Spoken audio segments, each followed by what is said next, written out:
We did the impossible. We did the impossible, but now it's going to get a lot harder because everything from now on is building the car and fixing it. We got all the damaged parts off. Everyone thought that was hard, but it weren't. Bugatti designed a bracket to break, on purpose, in every single Chiron ever built.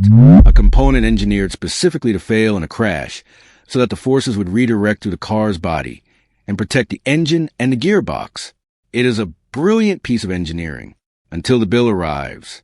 Because that bracket, that deliberately breakable piece of aluminium sitting between the engine and the gearbox of a $4 million hypercar, costs so much to replace through official Bugatti channels that the number alone is enough to make even wealthy people sit down and go completely silent.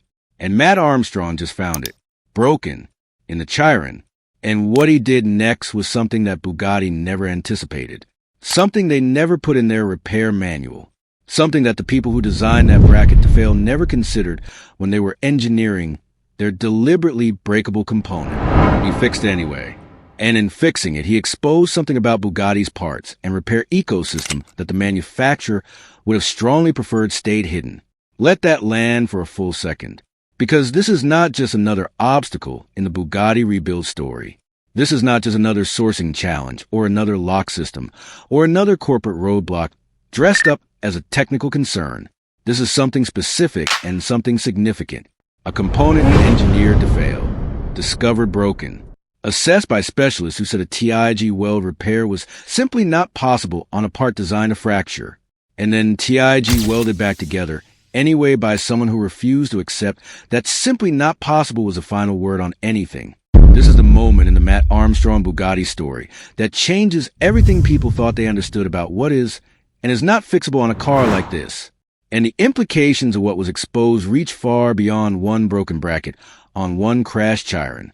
They reach into the heart of how Bugatti builds their cars and what those design decisions mean for the people who own them when things go wrong. To understand why the gearbox bracket failure is so significant, you need to understand exactly what the component is and why Bugatti designed the way they did. Because this is not a simple structural part that failed because it was not strong enough. This is a component that Bugatti engineered with deliberate failure as its purpose. The bracket sits between the engine and the gearbox in the Chiron's mid-mounted powertrain layout. It is a critical structural connection between two of the most expensive and most complex components in the car. And in a crash, when forces of enormous magnitude travel through the car structure, the bracket is designed to be the weak point, the sacrificial component, the element that breaks so that the forces redirect through the monocoque rather than through the engine and the gearbox themselves. In theory, this is brilliant engineering. It protects components worth hundreds of thousands of pounds each by sacrificing a smaller, cheaper component that can be replaced. In theory, the problem is a replacement cost. And the problem is that the failure mode, the specific way this bracket breaks when it does its job, creates damage that conventional wisdom in the automotive repair world considers impossible to address without a new component. And new components, for a Bugatti Chiron, do not come at prices that anyone would describe as reasonable. When Matt Armstrong's team split the Chiron in half, when they finally separated the front and rear monocoques in the workshop after a process that Bugatti had publicly stated required specialized equipment available at only 2 facilities in the entire world, and accomplished using a process that involved a rubbish bin and basic workshop equipment. What they found underneath told a story more complex than the external damage had suggested. The front-end impact had pushed the engine forward. Coolant lines had been crushed. Surrounding components had been dented. And at the heart of it all, sitting between the engine and the gearbox, exactly where the engineering design said the damage would concentrate, the aluminium bracket had done its job. It had broken, completely, deliberately, as designed, and the fractured aluminium sitting in Matt Armstrong's workshop was simultaneously proof that the car's engineering worked exactly as intended, and a problem of extraordinary difficulty that nobody had a conventional solution for. But here is what nobody knew when the bracket failure was first documented. Here is the detail that makes this discovery so much more than just a sourcing challenge or a repair problem. The fact that this bracket was designed to fail, that Bugatti built this deliberate weakness into one of the most expensive production cars in the world, is information that most Bugatti owners and most people in the automotive community simply did not have.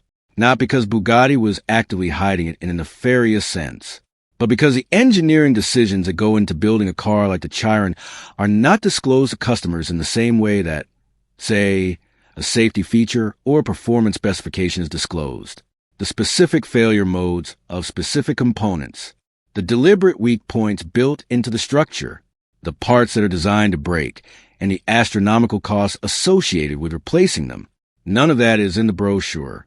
None of that is in the dealer conversation. And when Matt Armstrong's rebuild exposed it publicly, when millions of people watched the video explaining that their Chiron contains component engineered to fail and that replacing it costs a fortune, the reaction in the Bugatti ownership community was a very specific combination of fascination and alarm. Now let us talk about the 3D scan solution, because this is where the rebuild story transitions from a problem narrative into an innovation narrative in a way that is genuinely extraordinary.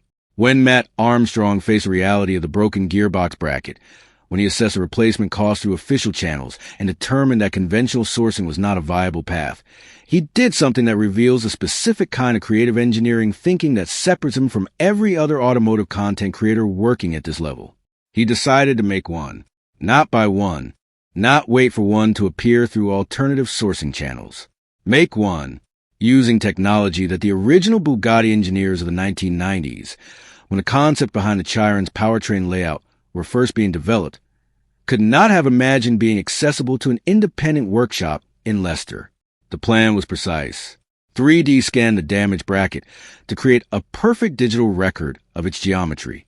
Convert that scan into a CAD model that captures every dimension and every tolerance of the original component. And then CNC machine a replacement from that model that matches or exceeds the specification of the original. Not a workaround, not a compromise. A replacement that is built to the same standard as what it replaces. Using the same digital manufacturing tools that modern aerospace and motorsport engineering use as a matter of course. In a workshop in Leicester, the implications of this approach for the wider automotive repair world are difficult to overstate.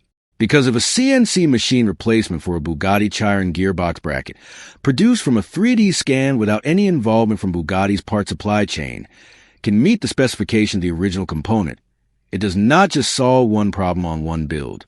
It proves a principle. It proves that the part supply chain that manufacturers use to maintain control over what can and cannot be repaired on their cars is not as essential as those manufacturers have always claimed. That the combination of 3D scanning and CAD modeling and CNC machining can produce components to a specification that the manufacturer themselves would struggle to argue is inferior to their own, and that the gap between what is available through official channels and what is achievable through independent engineering is narrower than anyone, including Bugatti, had been willing to acknowledge. FX Alex G had mentioned 3D printing in the context of Bugatti parts during the early stages of the conflict. Mate Rimac had pushed back on that specifically, explaining in detail why you cannot simply 3D print replacement parts for a 2 million pound hypercar. And Rimac was right about 3D printing. But the conversation that followed from that exchange, the public discussion about whether independent manufacturing could produce acceptable replacement components for ultra-exclusive cars, was a conversation that led to the CNC machining solution that Matt Armstrong's team developed for the gearbox bracket.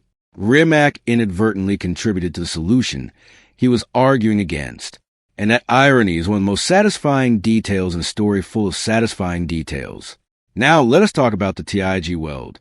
Because the TIG weld is where this story reaches a moment of genuine drama that the most experienced automotive engineers who were watching found almost physically uncomfortable. Because the conventional wisdom among people who understand how aluminium components designed to fail actually behave when they fail is very specific. You cannot weld them back together. Not because the welding itself is impossible, but because the crystalline structure of the aluminium in the area of the fracture has been compromised by the failure event in ways that make a welded repair unreliable. The component was designed to break completely and be replaced completely. A weld in the fracture zone would be, in the view of most specialists, a repair that looked adequate but could not be trusted to perform under the loads a component would experience in normal use, let alone in another crash. That was the conventional wisdom. That was what the specialist said when Matt Armstrong presented the broken bracket and asked about repair options. and that conventional wisdom was sitting in a room like a weight when the decision was made to attempt the TIG weld anyway. The specialists who performed the weld understood what they were working with. They understood the concerns. They understood why the automotive engineering community would look at a TIG welded repair on a deliberately frangible aluminum bracket and raise their eyebrows. And they did it anyway, because the alternative was not viable, because the CNC replacement was the long-term solution and the weld was the bridge. Because sometimes the choice is not between a right answer and the wrong answer, but between an imperfect answer and no answer at all. And the weld held, visually, measurably, under the inspection that followed. The welded bracket held. And when the assembled powertrain was tested and the systems were brought back online, and the loads were applied in the process of getting the car running again, the bracket continued to hold.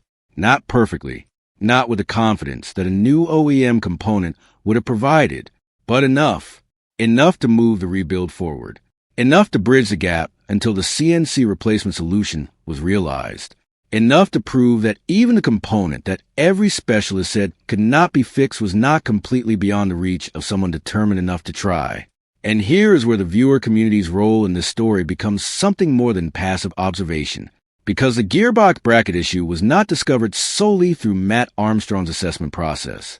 It was discovered in part through the crowd, through the millions of people watching high-resolution footage of the rebuild with the kind of focused attention that automotive enthusiasts bring to content they are genuinely invested in. Viewers had spotted a potential hairline crack in the gearbox casing in footage from an earlier video. They flagged it in the comments. They discussed it among themselves with a level of technical sophistication that would have impressed professional mechanics. And Matt Armstrong, true to the relationship he has always maintained with his audience, addressed it directly and immediately. He went back to the car. He put on the ramp. He cleaned the surface in the area the viewers had flagged. And he determined that